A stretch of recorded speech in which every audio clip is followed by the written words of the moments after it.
जब इस संसार में कुछ भी नहीं था, न धरती, न आकाश, न दिन, न रात, चारों ओर केवल गहरा अंधकार और अनंत शून्य था।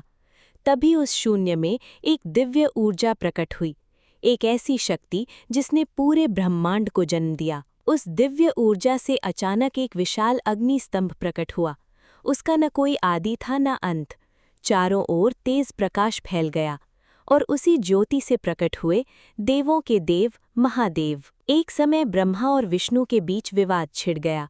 दोनों स्वयं को सबसे श्रेष्ठ बताने लगे। तभी उनके सामने प्रकट हुआ एक विशाल अग्निस्तंभ। विष्णु वराह बनकर नीचे गए और ब्रह्मा हंस बनकर ऊपर उड़ चले, लेकिन उस ज्योति का अंत किसी को नहीं मिला। तभी उस अग्निस्तंभ से गूंज उठी एक दिव्य आवाज, मैं ही इस सृष्टि का आदि और अंत हूँ। और फिर प्रकट हुए भगवान शिव, जिनका न जन्म है न मृत्यु। महादेव कैलाश पर्वत पर निवास करने लगे। जटाओं में गंगा, माथे पर चंद्रमा, गले में सर्प और हाथ में त्रिशूल लिए भगवान शिव ध्यान में लीन रहते थे। भगवान शिव वर्षों तक गहरे ध्यान में रहते। उनकी तपस्या से पूरा ब्रह्मांड शांत रहता था। देवता भी उनकी शक्ति से भयभीत रहते थे। राजा दक्ष की पुत्री सती बचपन से ही शिव को अपना पति मानती थीं। उन्होंने कठोर तपस्या शुरू कर दी।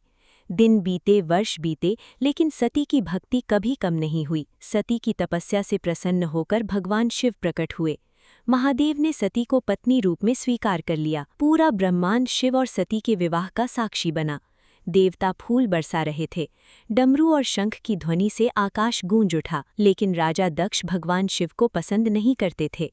उन्हें शिव का साधारण रूप अपमानजनक लगता था। एक दिन राजा दक्ष ने विशाल यज्ञ कराया, लेकिन जानबूझकर शिव और सती को निमंत्रण नहीं दिया। सती बिना बुलाए यज्ञ में पहुंची, लेकिन वहां उनके सामने भगवान शिव का अपमान किया गया।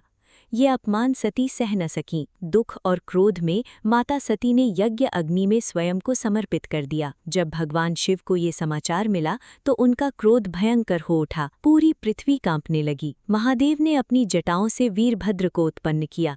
वीरभद्र ने दक्ष के यज्ञ को नष्ट कर दिया। सती के वियोग में भगवान शिव ने भयंकर तांडव किया। उनके क्रोध से पूरा ब्रह्मांड संकट में आ गया। भगवान विष्णु ने सुदर्शन चक्र से सती के शरीर के टुकड़े किए। जहाँ जहाँ उनके अंग गिरे वहाँ शक्तिपीठ बन गए। इसके बाद भगवान शिव फिर से गहरे ध्यान में लीन हो गए। माता सती ने पार्वती के रूप में पुनर्जन्म लिया। वे हिमालय राज के घर जन्मी। माता पार्वती ने भी शिव को पाने के लिए कठोर तपस्या की। बर्फीले पहाड़ों में वर्षों तक ध्यान करती रहीं। अंततः भगवान शिव प्रसन्न हुए और शिव पार्वती का दिव्य विवाह संपन्न हुआ। पूरा ब्रह्मांड आनंद से भर उठा। भगवान शिव केवल देवता नहीं, वे स्वयं समय हैं। वे विनाश भी हैं और सृजन भी। जो सच्चे मन से महादेव को पुकारता है, महादेव उसकी रक्षा अवश्य करते हैं।